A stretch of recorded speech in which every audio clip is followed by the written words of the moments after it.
Hello. Home testing. There we go. This is both for the hard of hearing in the room and all of you lovely folk at home, because we have a lovely online as well. My name is Mary and I run the Lighthouse, and I'm going to do very brief introductions to tonight's speakers, to our host, Gabby, and to Helen, and then I'm going to hand over to them, and then you have a chance for questions. You have a chance for questions online, and then we'll have some book signing and make a real night. First, Gabby, who is our host tonight. She is a researcher and lecturer. Come on in. Yeah, there's two here or two there. Wherever you want to be. Gabby is a researcher and lecturer teaching sociology of emotions and sociology of intimate relationships at the University of Edinburgh. She has a PhD in media and gender studies from the University of West London, with a thesis about emotions and online feminist activism in Brazil, looking at hashtags as digital consciousness raising and exploring the sociology of emotions in cyberfeminism. Also regular in the bookshop, such as Hala Poole. We have her in the hot seat. Helen Palmer, who is our star of the show tonight, is a writer, thinker, and teacher currently residing in Vienna. She is the author of Deleuze and Futurism, a manifesto for nonsense, Queer Defamiliarization, Writing, Mattering, Making Change. And her first novel is Pleasure Beach, and this is the reason we are all here tonight. The concepts she has written about in recent years all share the common need for new narratives and new perceptions. They all require the simultaneous deployment of scientific and technical experimentation with playful use of the imagination in order to think beyond what already exists and fabulate alternative models into being. The book that's really inspired our booksellers to think about books that just mess with everything. Palmer has been teaching across the disciplines of literature, literary and critical theory, diffractive creativity, and creative writing since 2010. She runs public writing workshops in Vienna, and so we're extremely thrilled to have her in Edinburgh with us tonight. Will you all join me in welcoming Gabby and Helen Palmer? Hello, everyone. Thank you all for being here. I'm very pleased to be here with all of you. So to kick things off, I would like to start with a little story that I saw on Twitter and shared with Helen, and it's about Blackpool. As a Brazilian living in the UK, I sometimes struggle to make sense of this very nonsensical island sometimes. And I follow this account called Non-Context Brit. It's full of funny memes and all sorts of things. And then sometimes they ask questions for people and they answer. And there was this question asking, what is the most horrendous place in the UK? And I would say around 70-80% of people replied Blackpool. And I didn't know about that. I've never been to Blackpool myself. And I think the most funny comment was, it's Vigas meets Pripyat. For those who don't know, it's the abandoned city in Chernobyl with the amusement park. And I sent this to Helen, and I was like, "Oh my god! Like, what's up with Blackpool being this thing?" So I think my question is, why write a book based in Blackpool about Blackpool, and why is Blackpool? Why does Blackpool have this thing? Well, it's true. I would say that that representation is. I've seen that across other platforms as well, and they make these lists of worst places to live in the UK, and Blackpool's always in the top 10. But having lived there and grown up there, born there, lived there in the area until I was 19, I think there is a huge magic to the place and romanticism. And that comes from a whole range of things. It comes from the people who live there and work there, and also the people who come there on holiday, because it's hugely a tourist destination. But it also comes from what happens there, and the hedonism, and the kind of the reason why people go there to have a good time. So there is a lot of intoxication of various kinds. And there is the big theme park, and so all of that is about extreme experiences. So I think that's something I wanted to depict in the book, kind of intensity of experience. And also what comes with a place that's famous for hedonism is that kind of wild letting go, that it comes with kind of a holiday place. So that's something I also wanted to capture in the book. And also friendliness of people, which I think in the north of England, people are friendly. They really are. That's true. So all of those things I wanted to capture, and I also wanted to capture a variety of people and experiences that goes beyond a statistic, because within that one place, there's a whole range of people living with different backgrounds, different lives. So yeah, all of those reasons, plus having lived there myself, I believe Blackpool is just crying out for more literary representation. I mean, there've been a few TV series set in Blackpool, not a huge amount, and not a huge amount of literature. So this was just a challenge I wanted to set for myself. And where does queerness fit in with all of that, like intensity again? Well, I wanted to write a queer love story. That was always in the back of my head. And I think I had the bones of a queer love story in my head way back, maybe when I was 20 or so. I had this in my head. And then it suddenly connected that I could set it in Blackpool, because Blackpool, it is romantic. I mean, people go there, well, they certainly did, and some people still do go there for a romantic weekend. So, and it's romantic because if you walk along the promenade at night, it's got the illuminations, and this is just light everywhere. So it's really a sensory experience. So that's one thing. And I wanted to write a queer love story because, I mean, I've been through that story myself. So it was important for me to write that. And there's never can be enough queer love stories out there, I would say. Agreed. Okay. Let's talk about the style, the writing style. It shifts a lot through the chapters. Can you explain why? Yeah.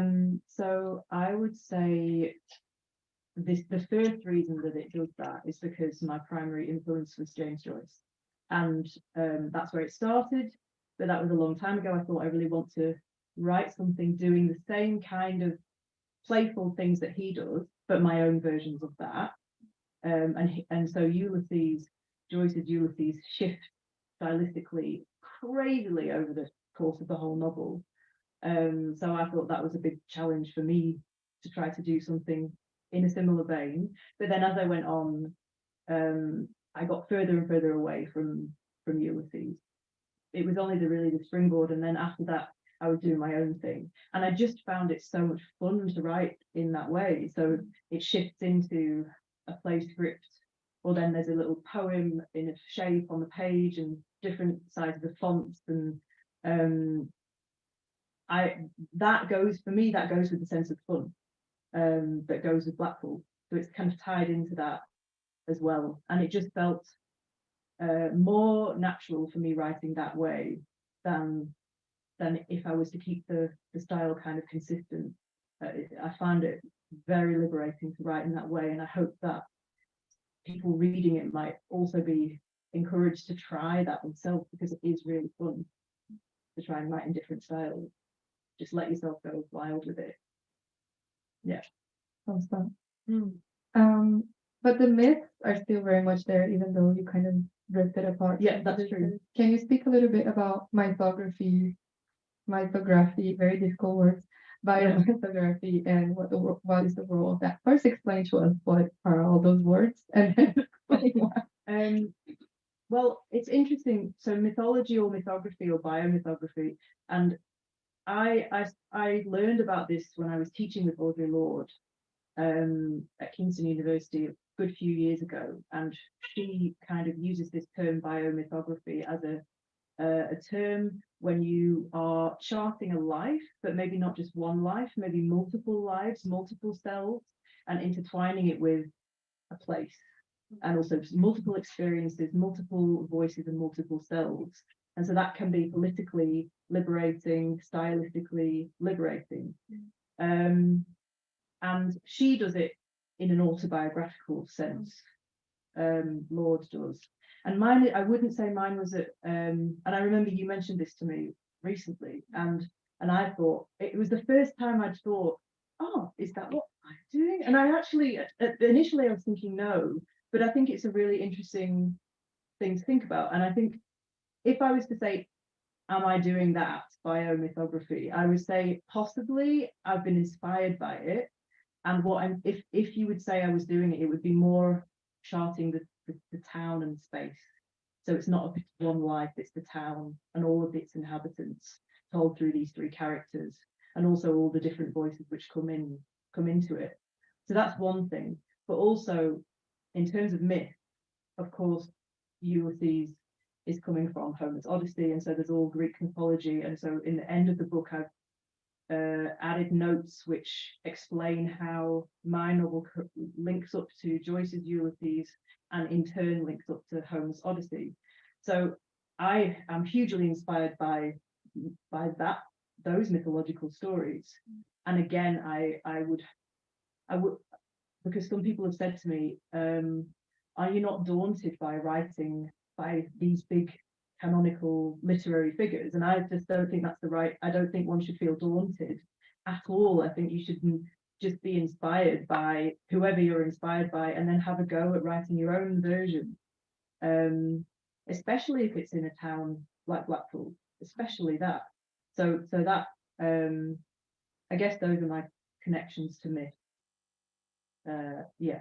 I guess we don't have to take them so seriously. Yeah, Yeah. absolutely. Myths are just myths can be fun, Of course. and rice for random, as you say in the Yeah, book. that's right. Randomized Ulysses. It's fun. Yeah, appropriate. Cool. But okay, so you talked about like the context being kind of a grounding space for all the stories that you weave and the characters. What about like, because I felt there was a certain collapse of time and space reading the novel as well. Felt it was, you know, sent to Scotland and London a little bit because of like your own life story, I guess, and a bit of a collapse of time in terms of the 90s and the present. So is it only Blackpool as a context, or is it more? That's a really interesting question. And I would say, so technically the book is set over 24 hours. That's the time constraint. And technically it's set in Blackpool, so that's the space constraint. But actually, for a number of reasons, it goes way beyond that. So I would say it's possibly because you know I've lived in those places, you probably picked up on the influences of the places that I've lived in. And in addition to that, what I hope to show is that, and in the second chapter, I think one of the characters, Olga, she said, I am a defiant psychonaut and I'll go wherever I want to, and there's nothing you can do about it, because she's showing the power of the imagination to go anywhere. So you may have the constraints of 24 hours and you may be set in a place, but you actually can go anywhere, especially if you take some psychedelic drugs, which some of the characters do in this book.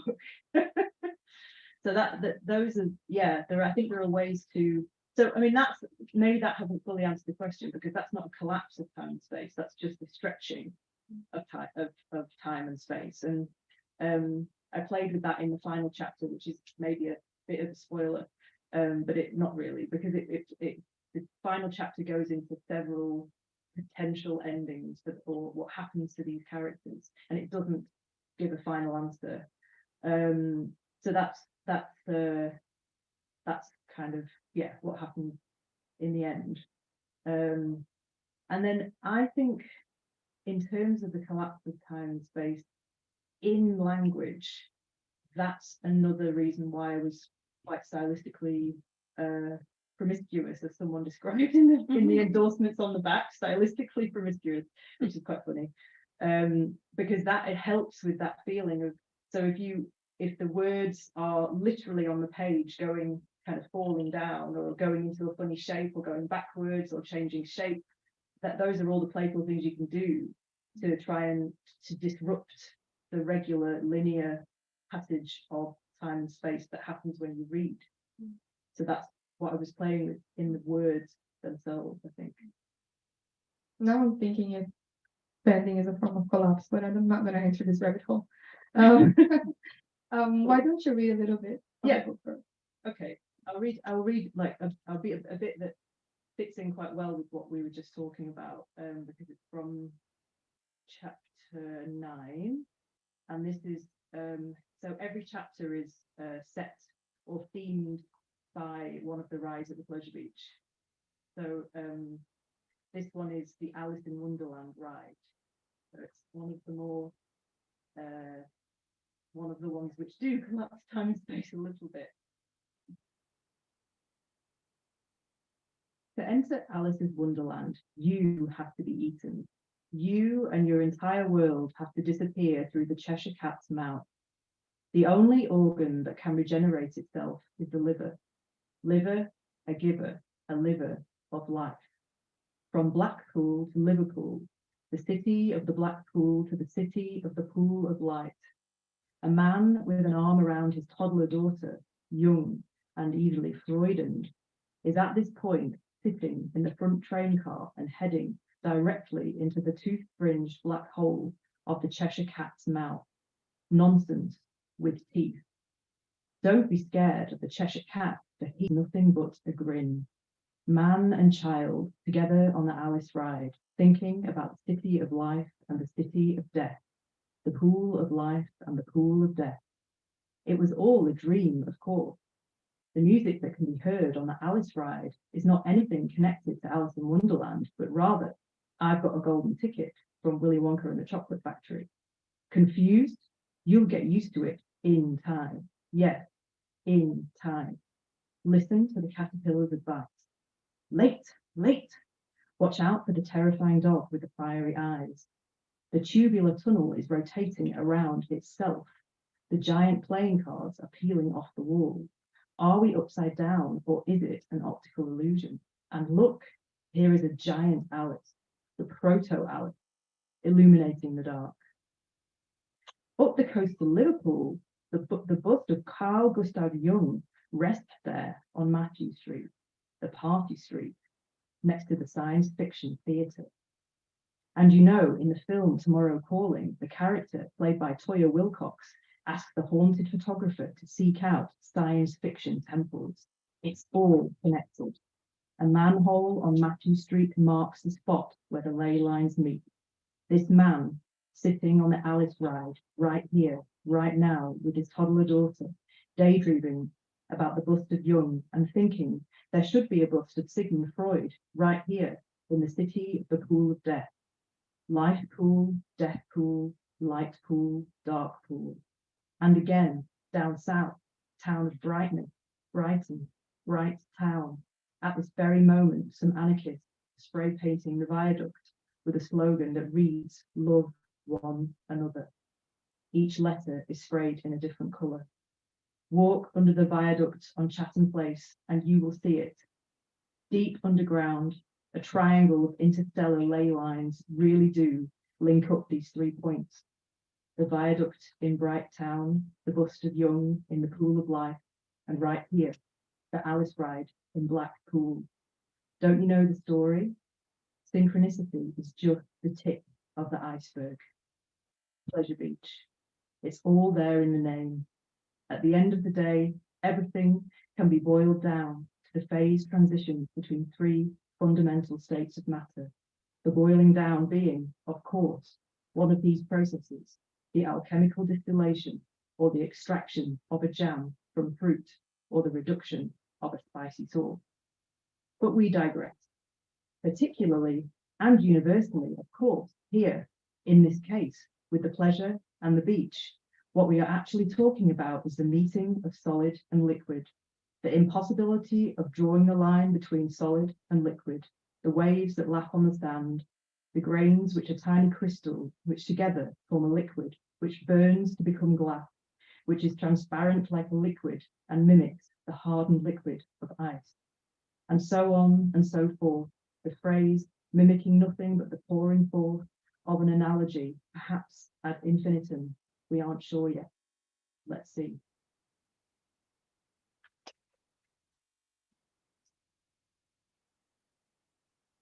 What a ride.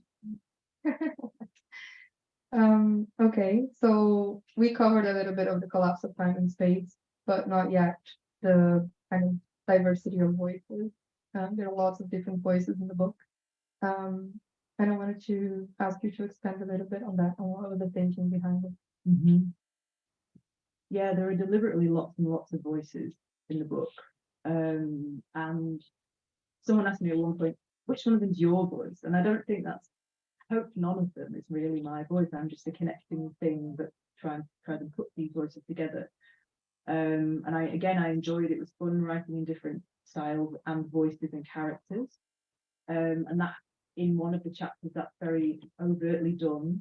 In the chapter which is kind of more directly kind of connected on to Joyce's Ulysses, where he writes in the style of lots and lots of different writers, going chronologically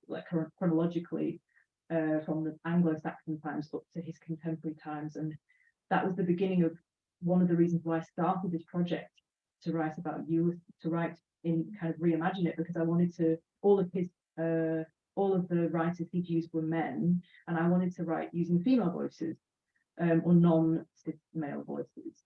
So that's what I did in chapter 15.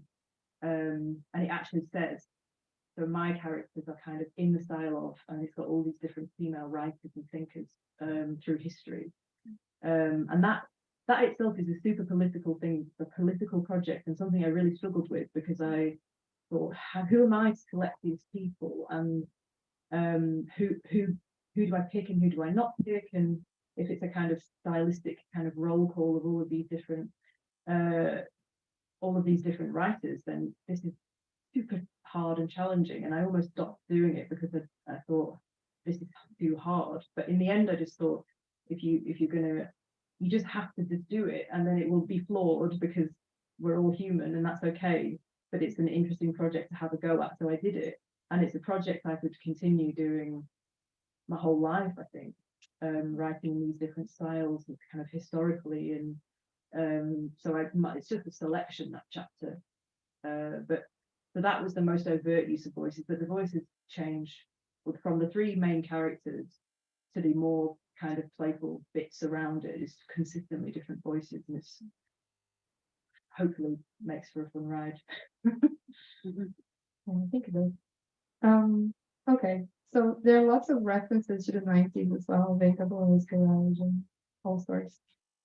The 90s seems like yesterday, but sometimes kind of old. And I think my question is, do you rely a lot on your memory?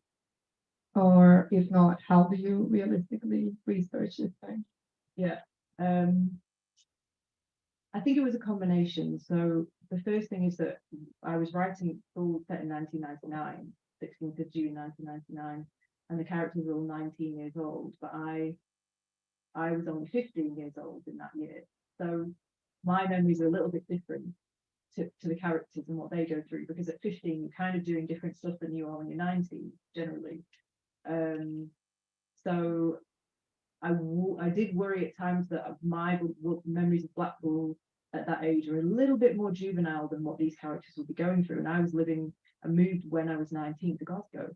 So, but it's not all about my memories. It is what I was trying to, when I was trying to set the scene, I found a lot of YouTube videos just of footage of Blackpool from the early 90s. Well, actually lots, I did find some from 1999, and it's just people doing using video cameras when they're driving along the prom, or some people having footage in the Pleasure Beach itself, and that really helped me to remember the fashions, and just what the buildings looked like as well.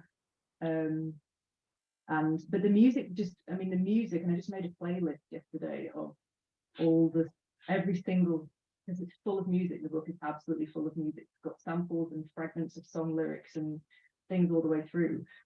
So I made a playlist of every single song that was in the novel, in the order that it comes. in the novel, and that really just stayed in my head from the 90s. Stuff that was on the radio, and I mean, that the songs which are on the radio in the book are really the songs that I remember from that time. So it was definitely a combination. And I think the 90s has an interesting time now because everyone's getting nostalgic about it, even though it seems like it was not that long ago. 90s fashions have come back in, and I remember it, but lots of young people, I'm not young anymore, and young people, to them, it's like this far away time in the past, which is crazy. So it's a time that we're beginning to be able to be nostalgic about, I guess. So it was quite fun and it feels like a kind of halcyon days of when there was more hope than there is now, not to be depressing, but so yeah, I mean, there were bad things happening then as well, but I guess it for me was a nostalgia fest as well, just to write it, even though the book is in 1999, so we're really just about to go into the new millennium, and that's in itself was a big thing. All the nerves about going into the new millennium, and that kind of people were feeling that in 1999, I think. So I guess that thought was an interesting date to write from. Yeah, I think it resonates with like apocalyptic fears that we're facing out the way. Yeah. And, Yeah, absolutely. Yeah, I still think everyone who was born in the 90s is an underage person. Yeah.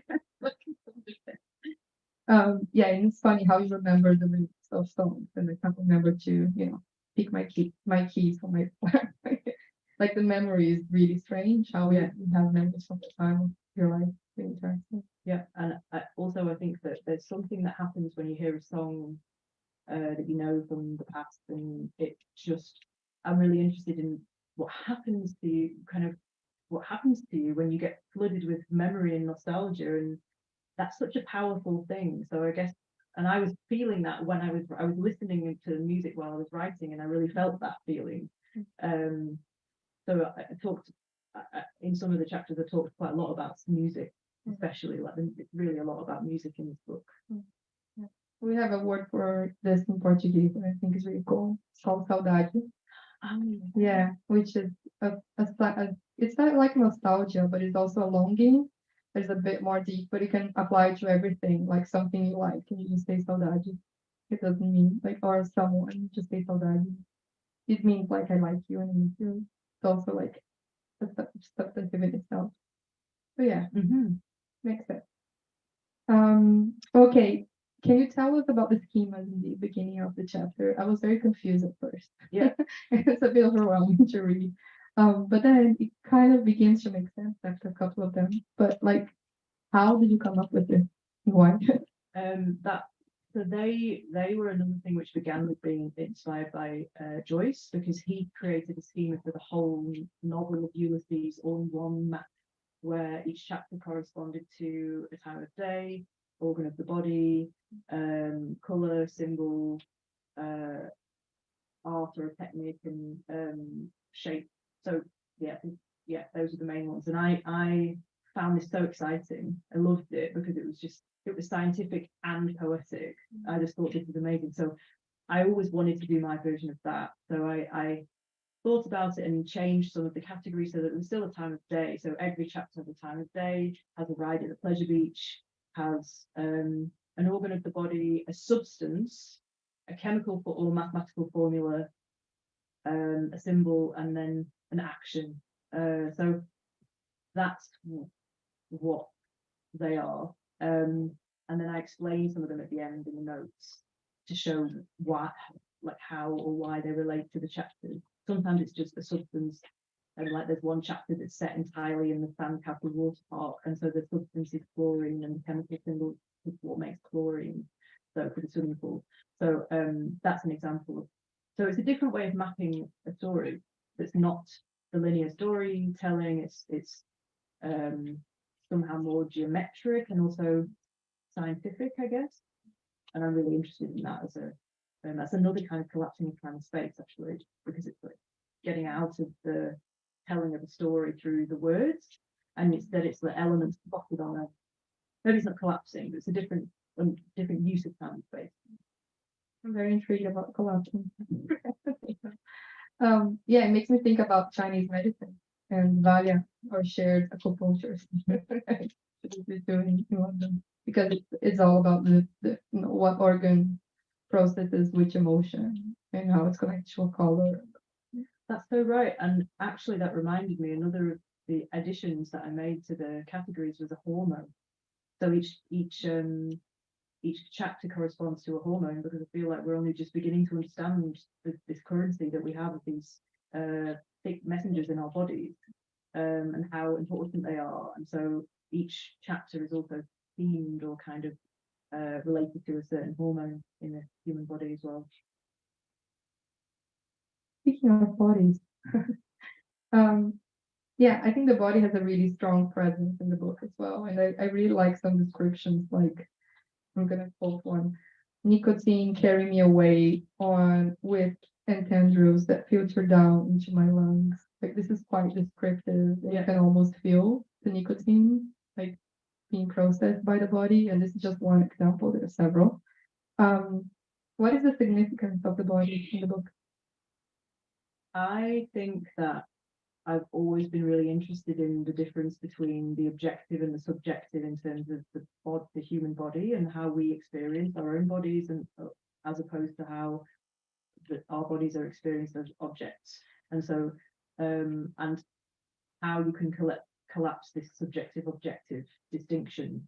But then there is the edge of the body, which is at the skin, although the skin is also a porous substance. So I've really thought about this, and I know you know as well that there is theory, lots of feminist theory around this as well, which I have read over the years. And but I think I find it really interesting to think about it through creative writing and imagining the surfaces of the body as, I mean, just trying to do different things with the body and trying to imagine the body as to try and think about the insides of the body more. That's really what I did and tried to do a lot. So rather than the outside, what's going on in the body, what's going on in the organs, what's going on in the bloodstream. So I talked about sugar rush as well. So like the sugar, because Blackpool is famous for candy, sweets, candy floss, all of these things. So you eat a lot of sugar and then it goes into your bloodstream, and what happens there? I find that stuff fascinating.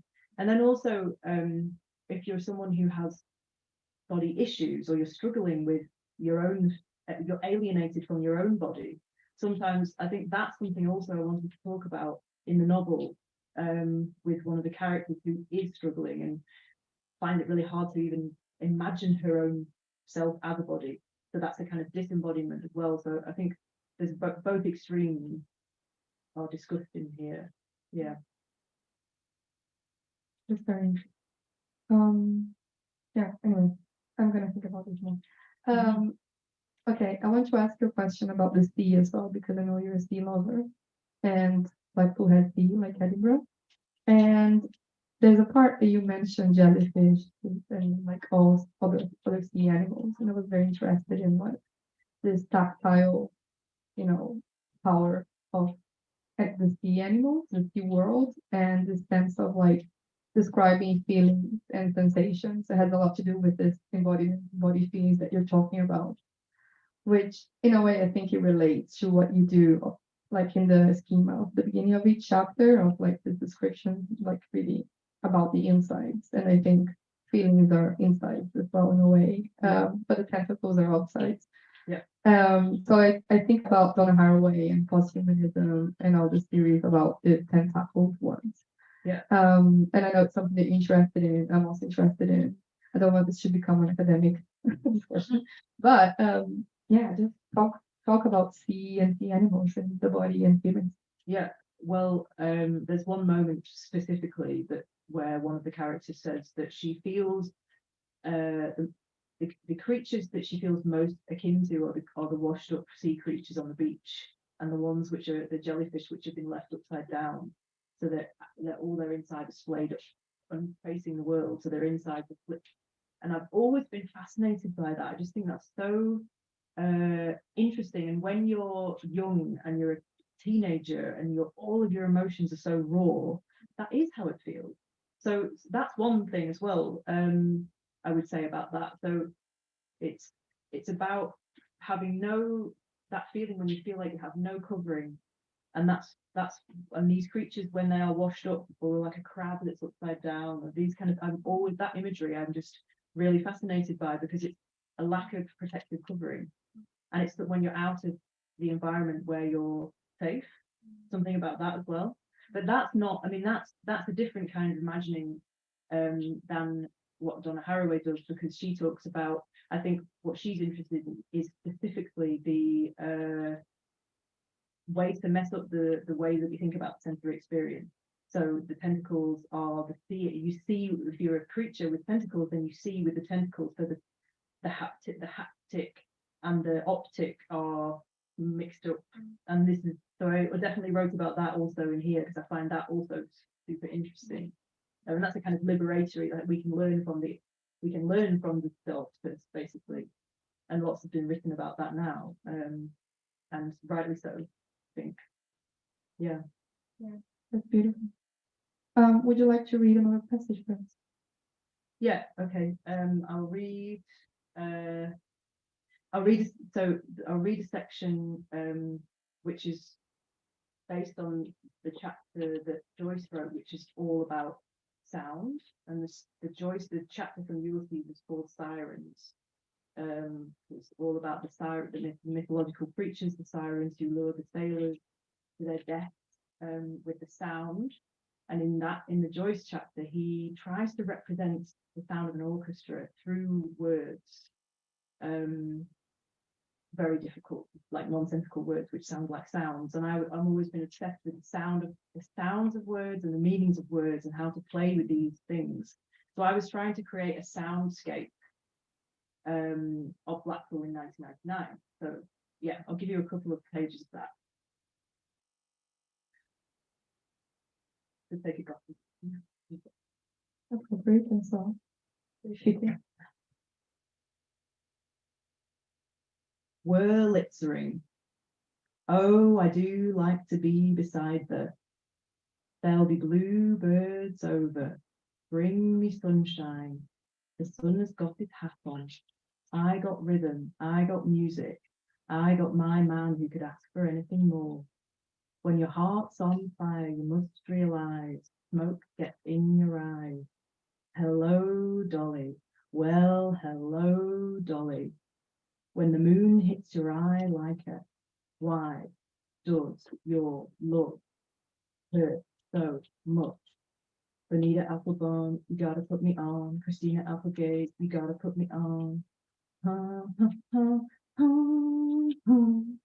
I know this much is true. Set adrift on memory bliss. Fuck, the fuckiness up at the fucking hell. Fucking better be. He's a right bastard. He's a proper nasty fucker. Fucker he is. Proper bonny she was. How long was you there for? She was just up there. Tuning in and tuning out. Left headphone in, right headphone out. Leaning out of the open window at Nellie D's. Someone is warming up the karaoke with Bruce Springsteen's Born to Run. Oh, baby, this town rips the bones from your back.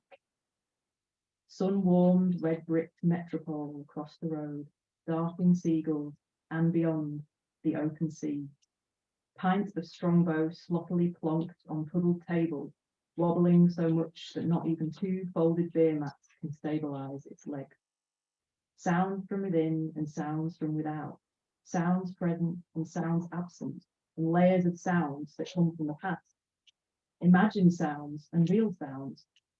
Girls comb their hair in rearview mirrors, and the boys try to look so hard. Living in a world of samples and loops, impossible to tell what's real and what's imagined. Chunks of history spread in layers of butter onto bread. Maybe the past as a paste spread onto electronic carbohydrate slabs of the future. Listening is easy. It's not even a choice. You can't close your ears, can you? You can't close your brain either, more's the pity, no matter how hard you try. The real challenge is to perceive synesthetically. bind and blend the senses. It's all in your head anyway, from listening to all encompassing in one fell swoop, swooping the same as seagulls do, swooping low and shrieking high. No one on earth could feel like me. The line from the Eurythmics song sags and droops a few quarter tones in pitch as the lights change on the road outside and the car with its blaring open windows drives away. Movement as pitch bends, but movement through what? Space and time. Not enough. What else? Feeling, imagined as a substance. What substance? Honey, of course. All encompassing. Is that what we shall call it? Well, compasses are required, but they are also the destination. The search for something that you're already inside. The impossibility of ever getting out of. And the search to disentangle that which must remain mulch. Viscosity, mulch, gloop, coagulation. Specifically the shift from a liquid to a solid. Clot, clod. Now we are getting somewhere. You don't need to look any further than the skin that raises its haunches when a certain chord change is heard. Here, here, I challenge thee.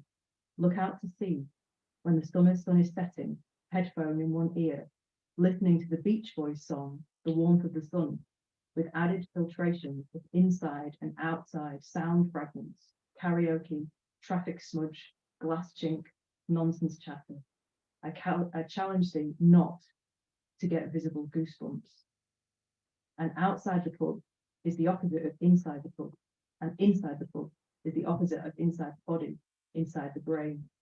Tone clouds strewn across the heavens, notes striping the sky. Do the yellows and oranges of the notes come from the play of the imagination, or do they come from deep within the synapses themselves? And is there even a difference between these? Whatever, the song forms the sun as it moves through its colour spectrum, imagining Sun Ra himself sitting up there presiding, centre stage. A hymn to space-time sunsetting. Still I have the warmth of the sun within me tonight. And surely, one way to carry the warmth of the sun at night is to carry these melodies, to imagine these melodies, and no one pays enough attention to the sounds that come from inside.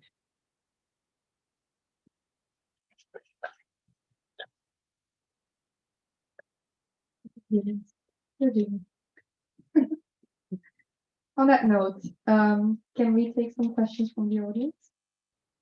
I have lots online. So if Cool. you guys want a pause to have a think. Where's the first one?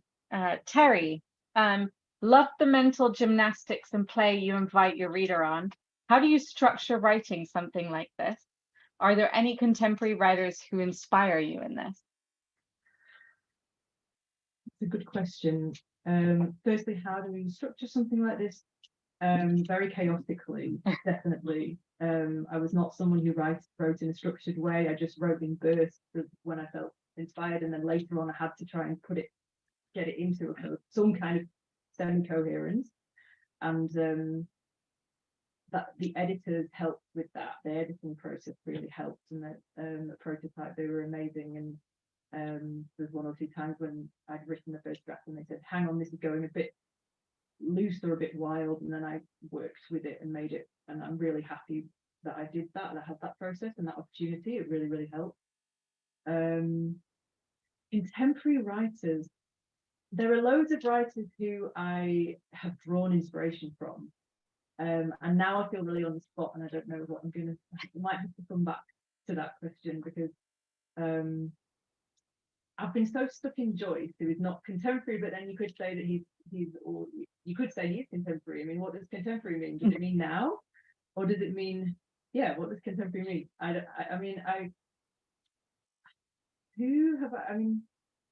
I'll have to come back to that question. I'll come back. I'll be thinking as we're talking through other questions. good. What about River Solomon? We're talking about. You did as well. Yeah, I mean, so River Solomon the Deep was something I read recently, recommended to you, and that's an amazing story. I mean, I would say that it's quite different from what I'm doing in terms of that's an alternative. I'd say like imagined alternative histories, which is a powerful political tool, and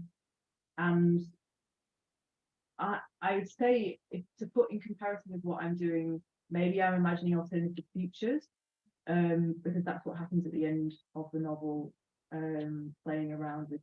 I didn't want, so in a similar way, I didn't want some of these characters to be stuck in a very predictable trajectory of what would happen to them. I wanted it to be very open and they would make their own choices and go several different ways, and there's several possibilities of what might happen to them. So that's the connection I would make with River Solomon. Yeah. While you're pondering other writers, there's a good compliment to that from Sol or Sal. Not read the book yet, but looking forward to it. It sounds really experimental. Did you struggle to find a publisher / interest in something a bit wacky and northern?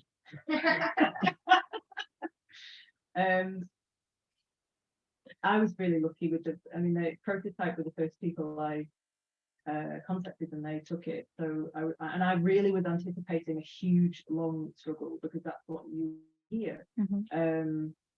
So they took it on, and I'm really grateful that they trusted and took it on in the way that they did.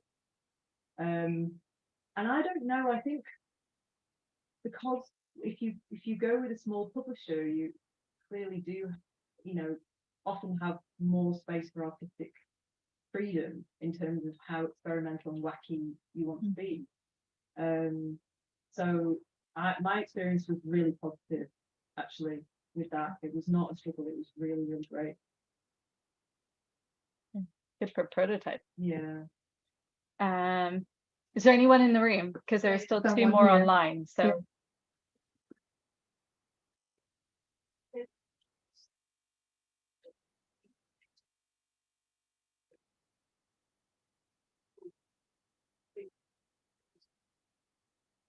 Maybe repeat the question for the online people. So it's asking the flavor of the female characters, of the female writers. So I actually ended up with female thinkers, really. So I started with Enheduanna, Gosha, Julia Balbilla. These are all kind of Hypatia.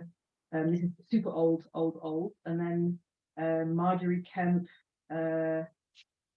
Teresa of Avila, Isabella Whitney, Aphra Behn, Phyllis Wheatley, Emily Dickinson, George Eliot, Virginia Woolf, Gertrude Stein, Nina Loy, June Jordan, Gloria Anzaldúa, Kathy Acker, Helen Sixbu, Julia Kristeva.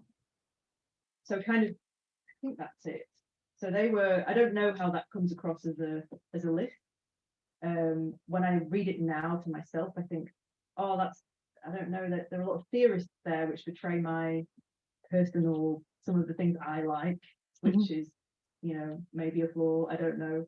But later on in the book, there is a discussion about literature and kind of written by female authors, by one of the characters, and she talks about Arundhati Roy, Margaret Atwood, who else does she talk? Because there's actually a discussion in the novel between 2 characters, because one of them, she only likes books that seem to have been written by men, and the other one says, well, why? And then she lists off these other writers, Janice Galloway, who else?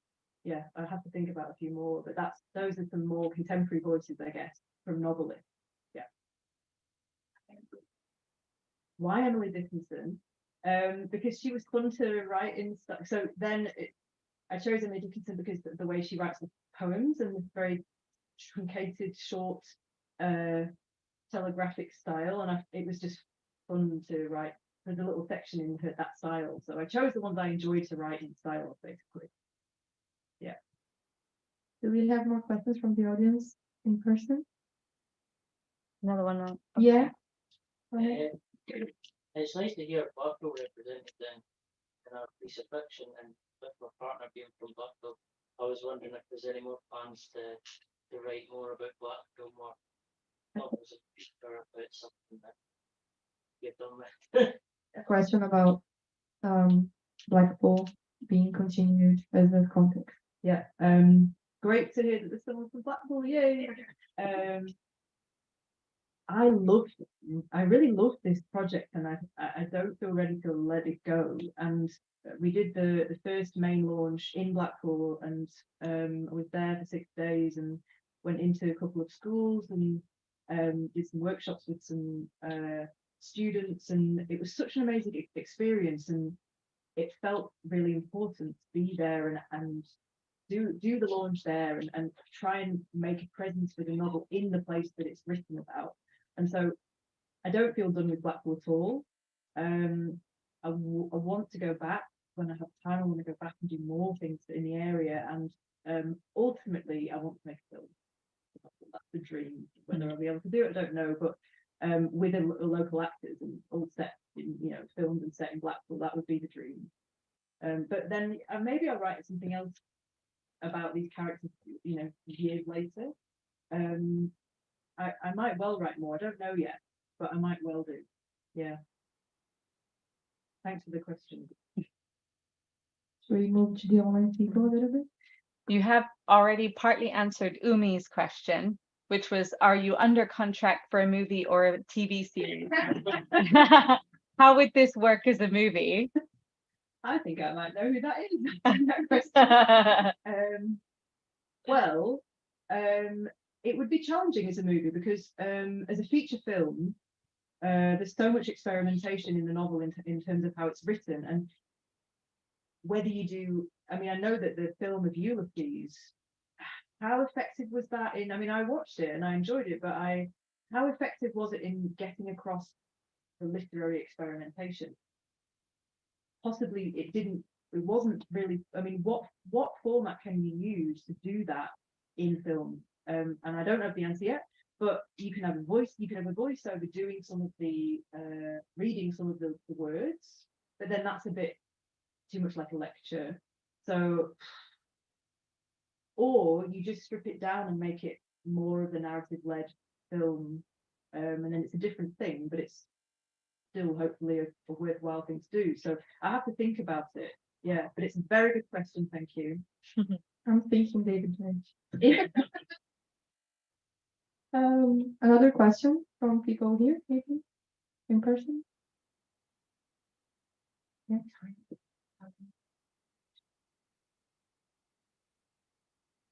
So good question, the time frame. How long did it take? I had the idea to do this in 2014, I think, originally. But I didn't really do anything about it until 2016, and then I wrote a few chapters in 2016. And then I had quite a big break, and I wrote another book, the queer defamiliarization book, which was always a little bit tied in with the novel because there's a bit from the novel which features in the epilogue to that theory book as an example of what I was trying to talk about. I used that, and when I did that, I really felt like I don't want to write theory books anymore. This is clearly where my passion is. And then so in earnest from 2019 onwards, I was writing.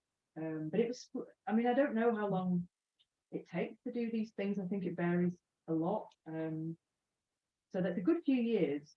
And I finished it, I guess I finished it last year, but I've been doing editing bits until the beginning of this year. So it's had a long gestation, I would say, comparatively. Yeah, but it's a better book because of it. It was very, very tentacular at the beginning. Do we have our? Yeah. I want to ask first, Go for like using my privilege here with the microphone. How do you feel when the gestation is over? Now that you gave birth to it? Well, it's a good question because when you do, I'm sure maybe you've had this as well. When you write something and you finish it, and then you have this mourning. But I have a real mourning phase where I feel I've lost something. Postnatal depression, maybe. I haven't had that yet for this. I had it with my other 2 books. I just felt so awful. But now with this, it's just exciting because people are actually reading it. And I hadn't really thought about that, but they really are reading it. Pressing for me as an academic. So, I mean, I don't mean that no one reads academic books, but we don't hear about it the same way, often. I mean, yeah, so that's, at some point I will come down from it and feel a bit lost and really think I must start, writing something else, and then I'll feel okay again. It's just, I think that's how it goes. The roller coaster, isn't it? Yeah. Yeah, it's funny. I don't mourn when I finish writing. I mourn when I finish reading books. Oh, yeah, also. All right, online people. Yeah, there's one more from Kerry. If there was a playlist for the book, what would the first 3 tracks be? There is a playlist for the book. Ah. It's called Pleasure Beach with a road. I think Pleasure Beach. You can find it's made public on Spotify. I did it yesterday, literally yesterday. So I already had a playlist of songs that were mentioned, and then I really rigorously went through and I put. So the first song is Born Slippy, When You Will Born Slippy. The second one is TLC Waterfalls, and the third one I think is Meatloaf. One of the Meatloaf songs, Bat Out of Hell, or one of those. Yeah, so those were the first 3. It's a very mixed bag. So it's anyone can find that playlist. Prototype put it on, they publicized it as well. So, and I put it on my Instagram. So you can, to get into flavors, you can listen to that. It's got a lot of 90s dance music at the end, which is just me trying to give the context of what it's like to be in a club in 1999 in Blackpool. Cool. There's a question from the audience here. If you mentioned nostalgia of going back to Frank and then Yeah. is that also like that stuff in sort of realizing Yes. it's no good and bad, but building that back up. Yeah, that's a great question. And something I hadn't like explicitly thought about in that way before, but you're absolutely right. I think, and I was in Blackpool recently, for the launch last week or whenever it was. And there's such more of a queer presence in Blackpool now than there was in the time when it was written. It's really a welcoming place for queer people. I was really heartwarmed by that actually. And I mean, my journey was quite different, and I only had my queer kind of story later and not in Blackpool. So you're absolutely right. Yeah, it really was. It really was, because in the novel there's a scene where 2 girls kiss in a bar and they get thrown out, and that happened to 2 people I know, and that at the time in Blackpool. So it's the guy saying, "Well, I've none of that in here," and then those are the words that was said by a bouncer. So this is how it was in 2000. That was, I think. So it's very healing. Yeah, you're right. Thank you for saying that. I hadn't really kind of thought of it explicitly, but I'll have to reflect more on that. But It makes me think about what you said about like imagining futures, and there's a sense you're imagining the past as well now. Yeah, it's so sad. And also like how River Solomon is also like imagining the future, maybe. That's all like, again, collapsing of time and space. It's really interesting. Any other questions? What was it online? Just lots of thank yous. Okay. Oh, thank you for all the questions and for the online people as well. That's really great questions. do we wrap up? Yeah, there's no Yeah. burning Is questions. there a last burning question? If you're too shy, you can always ask it afterwards Yeah. in the signing queue. All right, let's leave you to the signing queue then. Thank you very much. Thank you, Ellen. Gabby. Thank you.